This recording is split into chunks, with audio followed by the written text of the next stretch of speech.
Assalamualaikum, my name is Syahirah binti Razali. I am going to explain about introduction and also convolutional neural network of our task. So as an introduction, leukemia is a type of blood cancer that comes from bone marrow.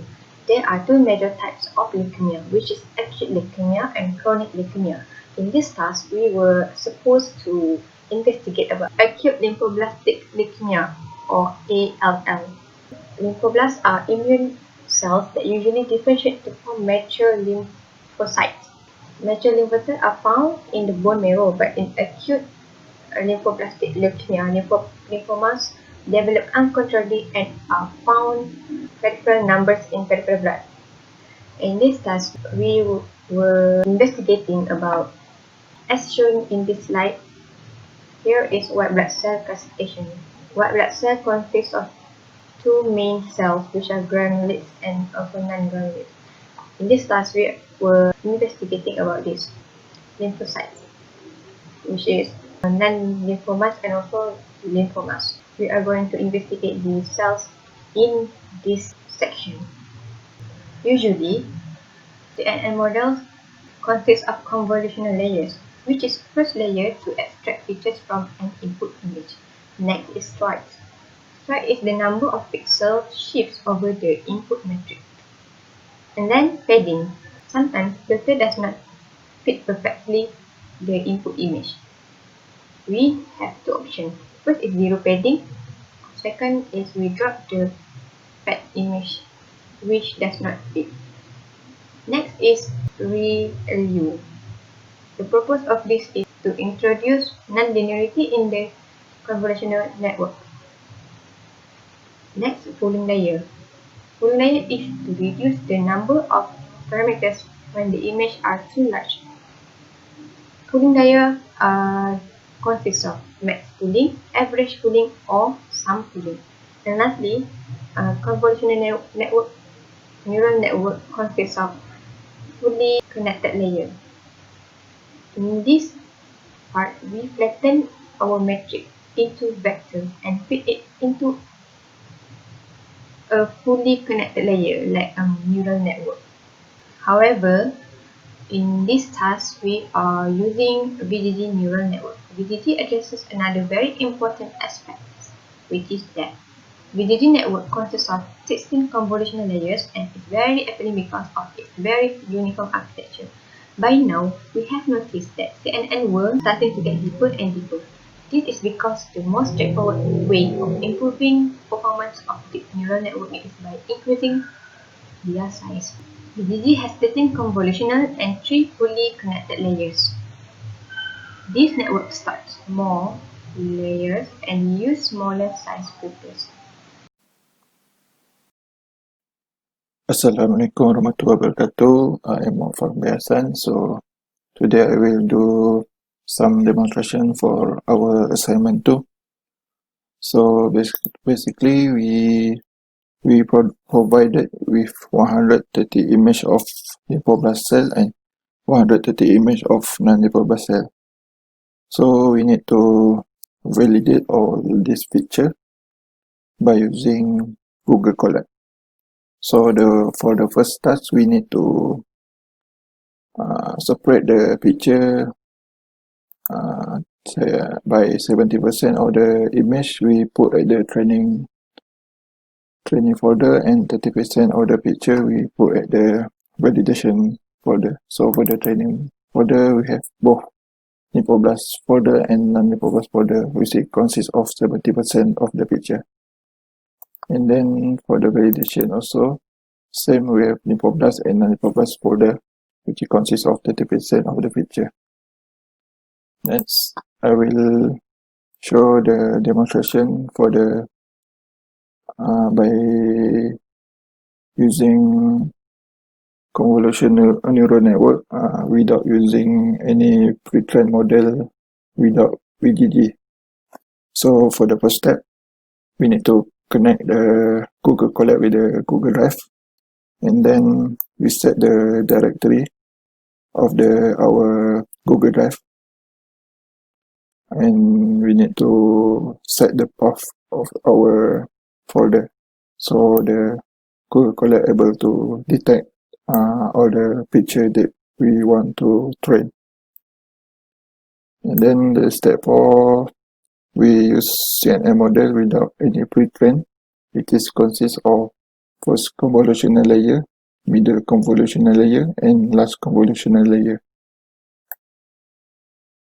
And then for the step 5, we adjust the base size with the small value because since the image in the validation file is small, so I use the small base size. So for the validation step also I use small value, and then I start the training.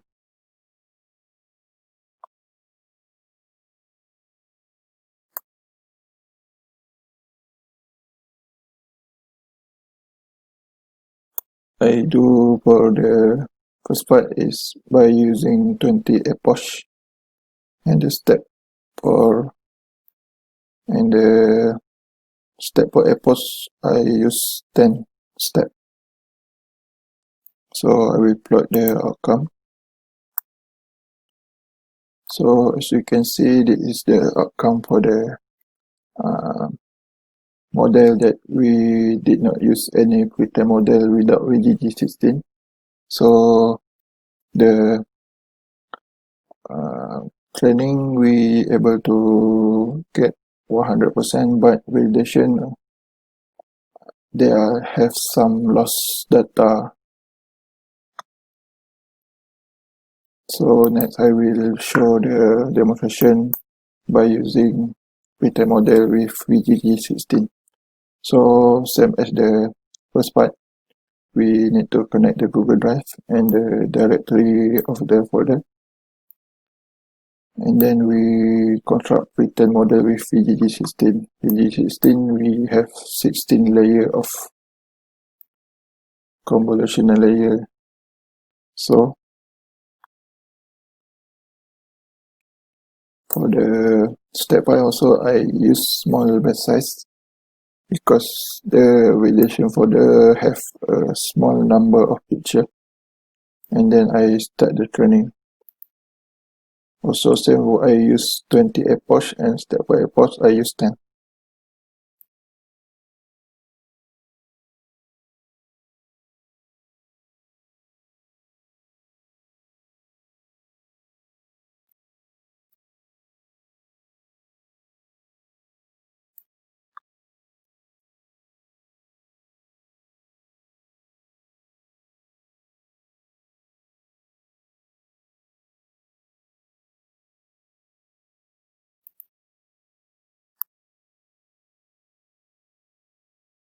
Okay, this is the outcome of our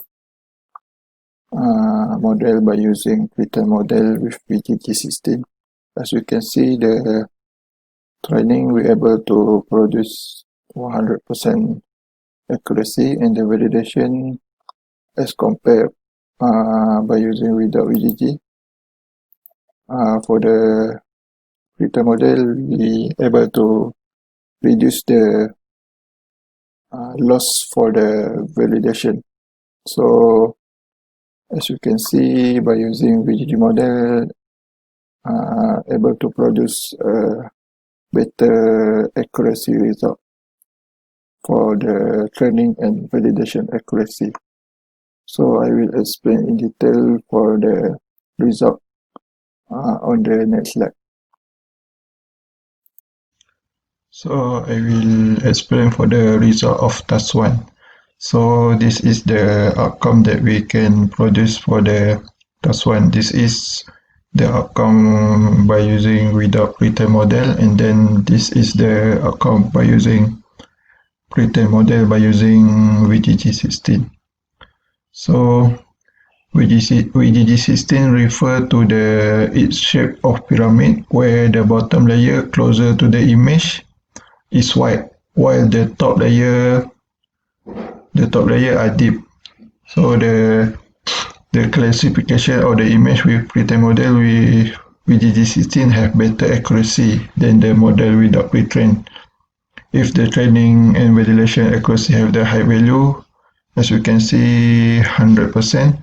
So the loss for the training and validation also show a low value.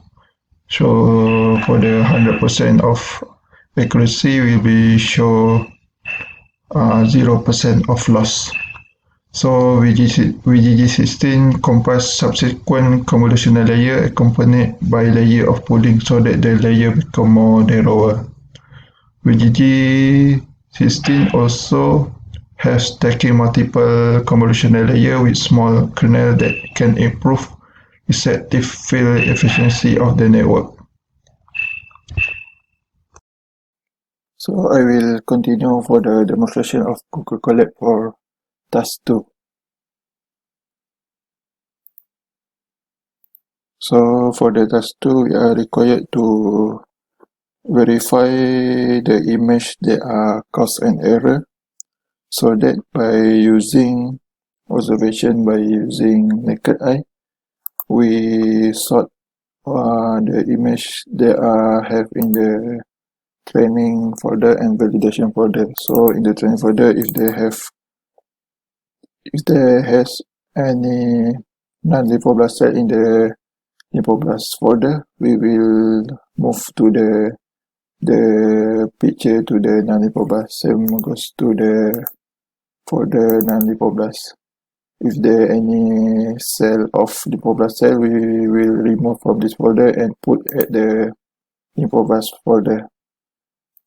And the same ways we use for the validation method. After all the images have been sorted, we feed all the images to the convolution neural network. So for this task, we save as the task 1, connect to the Google Drive, and then we feed the directory, and then we use the convolutional neural network, which has 3 layers: input layers, middle convolutional layer, and last convolutional layer. For the step 5 also, I use small batch size due to our validation folder have a small number of image. And then I start the training process.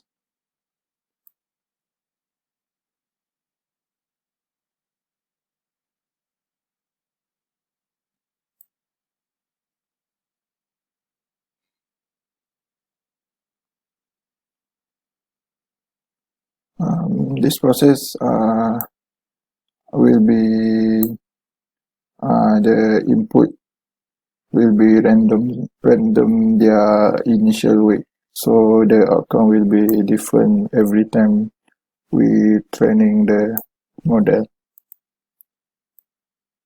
So this is the outcome that we able to produce for the task 2, which is the training. We able to produce 100% accuracy, but there are some loss for the validation.